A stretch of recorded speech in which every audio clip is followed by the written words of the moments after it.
से स्वागत है आपका चैनल पर। आई होप आप सभी स्वस्थ होंगे और आप सभी की पढ़ाई भी अच्छी चल रही होगी।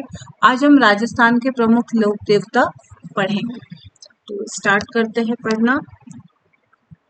सबसे पहले ये जो भी कंटेंट में लेके आई हूँ, ये राजस्थान अध्ययन की बुक है, उसी का लिया है मैंने, क्योंकि इन्हीं में से क्वेश्चंस अक्सर आते हैं, क्योंकि ये ऑथेंटिक बुक्स है। तो स्टार्ट करते हैं। गोगा जी का नाम राजस्थान के 5 पीरों में बड़ी श्रद्धा से लिया जाता है। पाबू हरबू रामदे मांगलिया मेहा पांचों पीर पधारजो गोगा जी जेहा। इनके पिता का नाम जेवर और माता का नाम बाछल था। इन्हें गोरखनाथ व महमूद गजनवी के समकालीन माना जाता था। गोगा जी का अपने मौसेरे भाइयों अर्जुन और सुरजन के साथ संपत्ति को लेकर विवाद चल रहा था। अर्जुन सुरजन द्वारा मुसलमानों की फौज लाकर गोगा जी की गायों को घेर लेने के कारण इनका गोगा जी के साथ भीषण युद्ध हुआ। इसमें अर्जुन सुरजन के साथ गोगा जी भी वीर गति को। गोगा जी का जो जन्म स्थल है वो ददरेवा शीर्षमेड़ी तथा इनका समाधि स्थल धुरमेड़ी कहलाता है। गोगा जी की स्मृति में गोगामेड़ी हनुमानगढ़ एवं समस्त राजस्थान में भाद्रपद कृष्ण नवमी गोगा नवमी के रूप में मनाई जाती है। इस दिन गोगा जी के अश्वरोही भाला लिए योद्धा के प्रतीक रूप में अथवा सर्प के प्रतीक रूप में पूजा की जाती है। इनका पत्थर पर उत्कीर्ण सर्प मूर्ति युक्त पूजा स्थल प्राय गांव में खिचड़ी के वृक्ष के नीचे होता है। मान्यता है कि गोगा जी को जाहिर पीर कहकर पूजने से सर्पदंश का विष प्रभावहीन हो जाता है। हिंदू नागराज और मुस्लिम गोगा पीर के रूप में इनकी पूजा करते हैं। तो एक बार फिर से रिवीजन कर लेते हैं। गोगा जी का जो अपने मौसेरे भाई अर्जुन सुरजन के साथ संपत्ति विवाद चल रहा था, वो लोग मुसलमानी फौज लेकर आ जाते हैं। गोगा जी की गायों को घेर लेने के कारण इनका गोगा जी के साथ क्या होता है, भीषण युद्ध होता है। तो गायों की रक्षा करते करते गोगा जी की वीर गति हो जाती है। गोगा जी का जन्म जो हुआ है उसे शीर्षमेड़ी ददरेवा में हुआ है, तथा उसे शीर्षमेड़ी कहते हैं। जन्म स्थल ददरेवा है और समाधि स्थल जो है धुरमेड़ी, क्योंकि जब वो युद्ध कर रहे थे तो जहाँ शीर्ष गिरा था उसे शीर्षमेड़ी कहते हैं और जहाँ धड़ गिरी थी उसे धुरमेड़ी कहते हैं। गोगा जी की स्मृति में गोगामेड़ी हनुमानगढ़ में राजस्थान में भाद्रपद कृष्ण नवमी को गोगा नवमी के रूप में मनाई जाती है और इसी दिन गोगा जी का अश्वरोही भाला लिए योद्धा के प्रतीक रूप में सर्प के प्रतीक के रूप में पूजा की जाती है। देवनारायण जी बगड़ावत प्रमुख भोजा और सेठू गुर्जर के पुत्र थे, जिनका जन्म 1243 ईस्वी के लगभग हुआ था। इनके पिता इनके जन्म के पूर्व ही भिनाई के शासक से संघर्ष में अपने 23 भाइयों सहित मारे गए थे। भिनाई शासक से इनकी रक्षा हेतु इनकी माँ सेठू इन्हें अपने पीहर मालवा लिख के आई थी। 10 वर्ष के अल्प आयु में वे पिता की मृत्यु का बदला लेने राजस्थान की ओर लौट रहे थे, तो मार्ग में धारा नगरी में जयसिंह देव परमार की पुत्री पीपल दे से उन्होंने विवाह किया। कुछ समय बाद वे बदला लेने हेतु भिनाई पहुंचे, जहां गायों को लेकर भिनाई ठाकुर से हुए संघर्ष से देव जी ने उसे मौत के घाट उतार दिया। इनका मुख्य पूजा स्थल जो है आसीन भीलवाड़ा में है, जहां भाद्रपद शुक्ल सप्तमी को मेला लगता है। इनके प्रमुख अनुयायी गुर्जर है, जो देव जी की फड़ अथवा देव जी और बगड़ावतों से संबद्ध काव्य बगड़ावत के गायन द्वारा इनका यशोगान करते हैं। किंवदंती है कि हर रात 3 पहर गाए जाने पर 6 माह में पूर्ण होता है।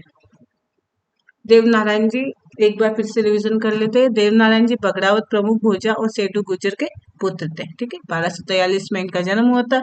इनके पिता जो थे वो भिनाई के शासक थे और संघर्ष में 23 भाइयों सहित मारे गए थे। भिनाई शासक से इनकी रक्षा हेतु इनकी माँ सेठू इन्हें अपने पीहर मालवा लेके आ गई। 10 वर्ष के अल्पायु में अपने पिता की मृत्यु का बदला लेने राजस्थान की ओर लौट रहे थे, तो मार्ग में धारा नगरी में जयसिंह देव परमार की पुत्री पीपल दे से इन्होंने क्या किया, विवाह किया। कुछ समय बाद वे बदला लेने भिनाई पहुंचे, जहां गायों को लेकर भिनाई ठाकुर से उनका संघर्ष हुआ और वहां पर देव जी को मौत के घाट उतार दिए। इनका जो मुख्य स्थल है वो कहाँ है, आसीन भीलवाड़ा में। यहीं पर देवनारायण जी का पैनोरमा भी बनाया हुआ है। पाबूजी का जन्म धांधल जी राठौड़ के यहाँ 1239 में कोल्लू में हुआ था। इतिहासकार मोनोत नैन्सी, महाकवि मोर्ची आसे तथा लोगों में प्रचलित मान्यता के अनुसार बाबूजी का जन्म वर्तमान बाड़मेर से 8 कोस आगे खारी खाबड़ के जूना नामक ग्राम में अप्सरा के गर्भ से होता। बाबूजी का विवाह अमरकोट के सूरजमल सोढ़ा की पुत्री सोढ़ी के साथ हुआ था। विवाह के मध्य ही उनके प्रतिद्वंदी बहनों जायल नागौर नरेश जिंदराज खींची ने पूर्व वेद के कारण देवल चारने की गायों को घेर लिया। देवल ने बाबूजी से गायों को छुड़ाने की प्रार्थना की। 3 फेरे लेने के पश्चात चौथे फेरे से पूर्व ही देवल चारने के केसर काल में घोड़ी पर सवार होकर गायों को रक्षार्थ रवाना हो गए। कड़े संघर्ष से 1276 ईस्वी में बाबूजी अनेक साथियों सहित वीर गति को प्राप्त हुए। वीरता, प्रतिज्ञा पालन, त्याग, शरणागत वत्सलता एवं गो रक्षक हेतु बलिदान होने के कारण जन मानस इन्हें लोक देवता के रूप में पूजता है। इनका मुख्य पूजा स्थल कोल्लू फलोदी में, जहाँ प्रतिवर्ष इनकी स्मृति में मेला लगता है। इनका प्रतीक चिन्ह हाथ में भाला ली अश्वारोही के रूप में प्रचलित है। बाबूजी को ऊँटों का देवता के रूप में भी पूजा की जाती है। मारवाड़ में सर्वप्रथम ऊँट लाने का श्रेय भी बाबूजी को जाता है। ऊँटों के स्वस्थ होने पर भूपे भोपियों द्वारा बाबूजी की फट गाई जाती है। ग्रामीण जनमानस इन्हें लक्ष्मण जी का अवतार मानते हैं। बाबूजी फिर से रिवीजन कर लेते हैं हम। बाबूजी का जन्म धांधल जी राठौड़ के यहाँ 1239 ईस्वी में कोल्लू में हुआ था और इनका जो मुख्य मंदिर है वो भी कहाँ पर है, कोल्लू में। इतिहासकार मोनोत नैन्सी, महाकवि मोर्ची आसिया, इन सभी की प्रचलित मान्यता के अनुसार बाबूजी का जन्म वर्तमान में बाड़मेर से 8 कोस आगे खारी खाबड़ के जूना नामक ग्राम में अप्सरा के गर्भ से हुआ। बाबूजी का विवाह जो हुआ वो अमरकोट के सूरजमल सोढ़ा की पुत्री सोढ़ी के साथ हुआ। विवाह के मध्य ही उनके प्रतिद्वंदी बहनोई जो थे जायल नरेश जिंदराज खींची ने पूर्व वेद के कारण, उनका जो पुराना वेद था उसके कारण देवल चारने की गायों को घेर लिया। देवल ने बाबूजी से गायों को छुड़ाने की प्रार्थना की। 3 फेरे लेने के पश्चात चौथे फेरे से पूर्व वे देवल चारने की केसर काल में घोड़ी पर सवार होकर गायों की रक्षार्थ रवाना हो गए। कड़े संघर्ष से 1276 ईस्वी में बाबूजी अनेक साथियों सहित वीर गति को प्राप्त हो। और इन्हों ऊँटों का देवता भी कहते हैं, ऊँट रक्षक भी कहते हैं। नेक्स्ट है मल्लीनाथ जी। मल्लीनाथ जी का जन्म मारवाड़ के रावल सलखा जानीदे के ज्येष्ठ पुत्र के रूप में 1358 ईस्वी में हुआ था। पिता की मृत्यु के पश्चात वे चाचा कान्हड़ दे के यहाँ महेवा में शासन प्रबंध देखने लगे। चाचा कान्हड़ दे की मृत्यु के बाद वे 1374 ईस्वी में महेवा के स्वामी बन गए। राज्य विस्तार के क्रम में 1378 ईस्वी में फिरोज तुगलक के मालवा के सूबेदार निजामुद्दीन की सेना को इन्होंने मार भगाया। अपनी मल्लीनाथ जी का जन्म मारवाड़ के रावल सलखा और जानी दे के ज्येष्ठ पुत्र के रूप में 1358 ईस्वी में हुआ था। पिता की मृत्यु के पश्चात वे चाचा कान्हड़ दे के यहाँ महीवा में शासन प्रबंध देखने लगे। चाचा कान्हड़ दे की मृत्यु के बाद वे 1374 ईस्वी में महेवा के स्वामी बन गए। राज्य विस्तार के क्रम में 1378 ईस्वी में फिरोज तुगलक के मालवा के सूबेदार निजामुद्दीन की सेना को इन्होंने मार भगाया। किन्होंने? मल्लीनाथ जी ने। अपनी रानी रूपादी की प्रेरणा से वे 1389 ईस्वी में उगम सिंह भाटी के शिष्य बन गए और योग साधना की दीक्षा प्राप्त की। किंवदंतियों के अनुसार वे भविष्य दृष्टा देवताओं की तरह चमत्कार प्राप्त सिद्ध पुरुष बन गए। मल्लीनाथ जी ने मारवाड़ के सारे संतों को एकत्र करके 1399 ईस्वी में एक बृहद हरि कीर्तन आयोजित करवाया। इसी वर्ष चैत्र शुक्ल द्वितीय को इनका स्वर्गवास हो गया। लूनी नदी के तटवर्ती तिलवाड़ा गांव में इनका मंदिर है, जहां प्रतिवर्ष चैत्र कृष्ण एकादशी से चैत्र शुक्ल एकादशी तक विराट पशु मेला लगता है। जोधपुर के पश्चिमी परगने का नामकरण इन्हीं के नाम पर मालानी किया गया था। इनकी आज भी मालानी बाड़मेर में अत्यधिक मान्यता है। तो मेन इम्पोर्टेंट जो इसमें बात है वो है मल्लीनाथ जी ने मारवाड़ के सारे संतों को एकत्र करके 1399 ईस्वी में एक बृहद हरि कीर्तन आयोजित करवाया। तो पूछ सकते हैं कि किसने सारे संतों को एकत्रित करके बृहद हरि कीर्तन करवाया? तो मल्लीनाथ जी ने करवाया। दूसरा, राज्य विस्तार के क्रम में 1378 ईस्वी में फिरोज तुगलक के मालवा के सूबेदार निजामुद्दीन को किसने हराया था? तो मल्लीनाथ जी ने हार भगाया था। और इनकी रानी का नाम रूपादे है, जिसकी प्रेरणा से उन्होंने उगम सिंह भाटी के शिष्य बन गए थे। तो ये पूछ सकते हैं मल्लीनाथ जी किनके शिष्य थे?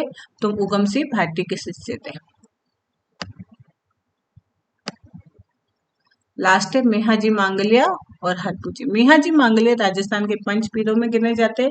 ये राव चुंडा के समकालीन थे। इनका जन्म पवार क्षत्रिय परिवार में हुआ था, किंतु पालन पोषण अपने ननिहाल में मांगलिया गोत्र में हुआ था, इसलिए इन्हें मेहाजी मांगलिया के नाम से प्रसिद्ध हुए। इनके स्वाभिमानी स्वभाव के कारण इनके अनेक शत्रु हो गए। अंत में जैसलमेर के राव राणक देव भाटी से युद्ध करते हुए वे वीर गति को प्राप्त हुए। वे अच्छे शकुन शास्त्री थे, लोगों की सेवा सहायता करने में उन्हें संरक्षण देने के कारण वे लोक देवता के रूप में पूजे गए। बापणी में इनका मंदिर है जहाँ भाद्रपद कृष्ण अष्टमी को मेला लगता है। हड़बूजी, हड़बूजी जो है, हड़बूजी बुंदेल नागौर के महाराजा सांखला के पुत्र थे। वे राव जोधा के समकालीन थे। अपने पिता की मृत्यु के पश्चात वे बुंदेल छोड़कर हड़प मजाल में आकर रहने लगे। यहाँ रामदेव जी की प्रेरणा से इन्होंने अस्त्र शस्त्र त्याग कर उनके गुरु बालीनाथ जी से दीक्षा ली। लोक मान्यता है कि राव जोधा को मेवाड़ के अधिकार से मंडोर को मुक्त कराने के प्रयासों के दौरान इन्होंने आशीष के साथ एक कटार भी दी थी। इस सहायता व आशीर्वाद से जब भूभाग जोधा के अधीन आ गया तो जोधा ने इन्हें बैंगटी गांव प्रदान किया। हरबूजी को बहुत बड़ा शकुन शास्त्री, वचन सिद्ध, चमत्कारी महापुरुष माना जाता है। इनका प्रमुख स्थान बैंगटी फलोदी में। मनोती पूर्ण होने पर श्रद्धालु यहाँ इनके मंदिर में हरबूजी की गाड़ी की पूजा अर्चना करते हैं। एक बार फिर से हरबूजी के बारे में पढ़ते हैं। हरबूजी का जन्म नागौर के महाराजा सांखला राव जोधा के समकालीन थे ये, ठीक है। इनकी मृत्यु के पश्चात बुंदेल छोड़कर हरपच माल आकर रहने लगे। यहाँ रामदेव जी की प्रेरणा से इन्होंने तो किसकी प्रेरणा से इन्होंने गुरु बालीनाथ जी की दीक्षा ली थी? रामदेव जी की प्रेरणा से। जोधा जी को, राव जोधा जो थे, उनको मेवाड़ के अधिकार से मंडोर को मुक्त कराने के प्रयासों में इन्होंने आशीष के साथ साथ एक कटार भी दी थी। और इसके बाद में जब जोधा जी विजय प्राप्त कर लेते हैं तो इन्हें बैंगटी गांव दिया जाता है। और बैंगटी गांव में इनका प्रमुख स्थान है, यहाँ इनका मंदिर बना हुआ है। और हरबूजी को गाड़ी भेंट की जाती है यदि किसी की मन्नत पूरी हो तो। धन्यवाद। आशा करती हूँ आपको ये वीडियो पसंद आया हो और ये आपके लिए बहुत हेल्पफुल हो। ऑल द बेस्ट, आपके सारे एग्जाम्स अच्छे जाए। Thank you. चैनल को सब्सक्राइब करना ना भूलें। धन्यवाद।